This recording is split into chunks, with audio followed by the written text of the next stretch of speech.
Well, there's a little bit of information. Let's see what this says. Repeat your last answer. Sure. Let me know what information you have, and I'll help you analyze or expand on it.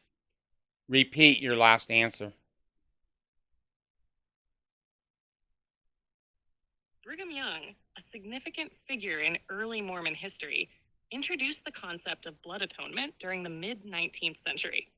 This doctrine suggested that certain serious sins, such as murder and apostasy, required the sinner's blood to be spilled to achieve forgiveness and exaltation in the afterlife. The idea was rooted in Mormon theology and inspired by biblical principles of justice, emphasizing physical sacrifice as a way to reconcile with God. Young's teachings influenced the legal and cultural framework of Utah during his leadership. Territorial laws enacted in the 1850s reflected the belief in blood atonement, allowing condemned criminals to choose execution methods that involved shedding blood, such as beheading or firing squads.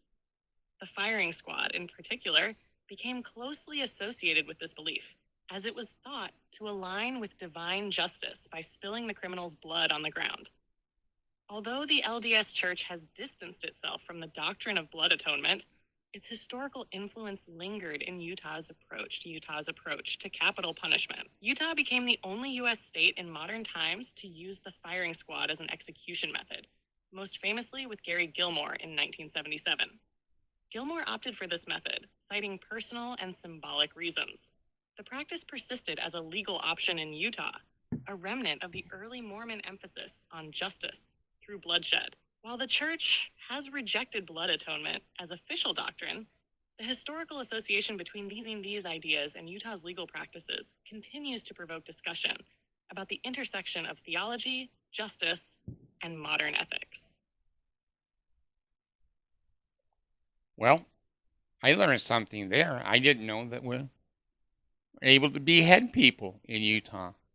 I'm going to check that with AI here in a second. I knew the firing squad. I knew Brigham Young was a violent man. He kept it hidden. But you heard AI. Is it a deadly cult? Is it a deadly cult? I thought I heard AI said that shedding of blood was for serious crimes such as murder. And did you hear the other word? Apostasy. Boy, I'm having trouble. Apostasy. That's me. I'm an apostate, according to them. And the only way that I can ever be redeemed through the principles of Christ is beheading or firing squad. You don't think that this, anyway, you don't think that this is a deadly cult? How much more evidence do you and I need? How much more evidence do you and I need? This is not something to just be inactive. This is something to resign, get away from. Don't have your name there or my name or your family's name there, because they do have a history of Mountain Meadows murder. They do have a law and history of beheading and firing squad, spilling blood, the blood atonement. Brigham Young was very heavy on in the Mormon church in the early days of the church. So, anyway, just another piece of the puzzle.